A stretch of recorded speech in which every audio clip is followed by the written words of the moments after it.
ప్రస్తుతం తిరుమల తిరుపతి దేవస్థానం దగ్గర ఏదైతే ఓల్డ్ కార్ పార్కింగ్ ఉంది కదా, అక్కడ మహావిష్ణువు గారి విగ్రహాన్ని నిర్లక్ష్యంగా పడేశారు.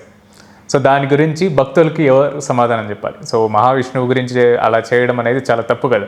సరే, ఒకటి ఏంటంటే ఫస్ట్ తప్పు ఎక్కడ జరిగింది అని అంటే, బిఆర్ నాయుడు అనేటటువంటి వ్యక్తి చైర్మన్గా నియమించడమే చంద్రబాబు నాయుడు గారు చేసినటువంటి అతిపెద్ద పాపం. 75 ఏళ్ల వయసులో చంద్రబాబు నాయుడు ఒక పెద్ద పాపానికి ఒడిగట్టాడు. ఎందుకంటే బిఆర్ నాయుడు అనేటటువంటి వ్యక్తి 5 సంవత్సరాలు జగన్మోహన్ రెడ్డి గారు ముఖ్యమంత్రిగా ఉన్నాడని చెప్పి తిరుమలను బ్యాన్ చేశాడు. సార్, ఇప్పుడు నేను వెళ్తా తిరుమల, చంద్రబాబు నాయుడు గారు ముఖ్యమంత్రిగా ఉన్నాడని చెప్పి నేను దేవుణ్ణి బ్యాన్ చేయటం ఏంటి? చేస్తే మనం అసలు మనుషులమేనా? అంటే ఎవరు ముఖ్యమంత్రిగా ఉంటే ఏంది? చంద్రబాబు నాయుడు రాలేదా జగన్మోహన్ రెడ్డి గారు ముఖ్యమంత్రిగా ఉంటే? చంద్రబాబు నాయుడు ముఖ్యమంత్రిగా ఉంటే జగన్మోహన్ రెడ్డి గారు తిరుమల పోలేదా? కింద కాలినడకన కూడా వెళ్ళాడు కదా. మతాన్ని గౌరవించడం అంటే అది. నువ్వు వెంకటేశ్వర స్వామిని 5 సంవత్సరాలు నువ్వు బ్యాన్ చేసావంటే అట్లాంటి వ్యక్తికి ఎవరన్నా టీటీడీ చైర్మన్ ఇస్తారా? పవిత్రమైనటువంటి ఆ దేవస్థానానికి కాదండి, అసలు కింద అలిపిరి దగ్గరకు రావడానికి అర్హత లేదు బిఆర్ నాయుడికి. తిరుమల అలిపిరి దగ్గరకు రావడానికి అర్హత లేదు. అట్లాంటి తీసుకెళ్ళి పైన చైర్మన్గా కూర్చోబెడితే పాపాలు జరగకేం జరుగుతాయి? రోజు అపచారాలు జరగకేం జరుగుతాయి? తిరుమలలో వీళ్ళు వచ్చిన తర్వాత గోవులు చనిపోయినాయా? జంతువులు కొవ్వని చెప్పి కొవ్వెక్కి మాట్లాడారా? దాని తర్వాత మీరు చూస్తే భోజనాల్లో జర్రి వచ్చిందా? పైన మద్యం అమ్ముతున్నారా? మాంసం విక్రయాలు జరుగుతున్నాయా?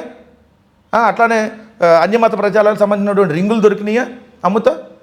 మొన్న అక్కడ ఏం రాశారు? పైన తాగుతున్నారు, గంజాయి కూడా దొరుకుతుందని పైన సాక్షాత్ ఆంధ్రజ్యోతి రాసింది. తిరుమలలో గంజాయి దొరుకుతుందని, కొండ మీద గంజాయి అంట. మరి వీళ్ళందరూ ఎట్లా అర్హులు? ముందు ఒక మెట్లు కడగాల్సింది తిరుమల కొండ పైనుంచి కింద దాకా, లేదా కింద నుంచి పై దాకా వెళ్ళి పవన్ కళ్యాణ్ పంచి ఎగ్గట్టు కడగాలి కదా. మరి ఇది కదా అపచారాలు. తిరుమలకు సంబంధించి నిరంతరం ఏదో ఒక అపచారం, అపవిత్రం ఈ కూటమి ప్రభుత్వం వచ్చినాక జరుగుతూనే ఉంది. తిరుమల పవిత్రతని నాశనం చేస్తూ ఉన్నారు. అంతకుముందు వీళ్ళు చేసినటువంటి ఆరోపణలు, శ్రీవాణి ట్రస్ట్ అనేది అది చాలా పెద్ద మోసం అన్నట్టుగా ఆరోపణ చేశారు.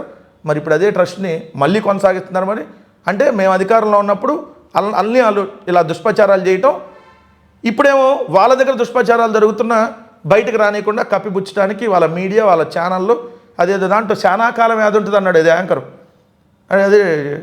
అది బిఆర్ నాయుడు ఛానల్లో అనుకుంటా. బిఆర్ నాయుడు అంటే మామూలుడు అనుకుంటున్నారా?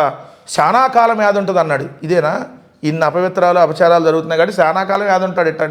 ఎట్టంటాడు చైర్మన్గా వచ్చినప్పుడు శాలాకాలం యాది ఉంటుంది అన్నట్టుగా.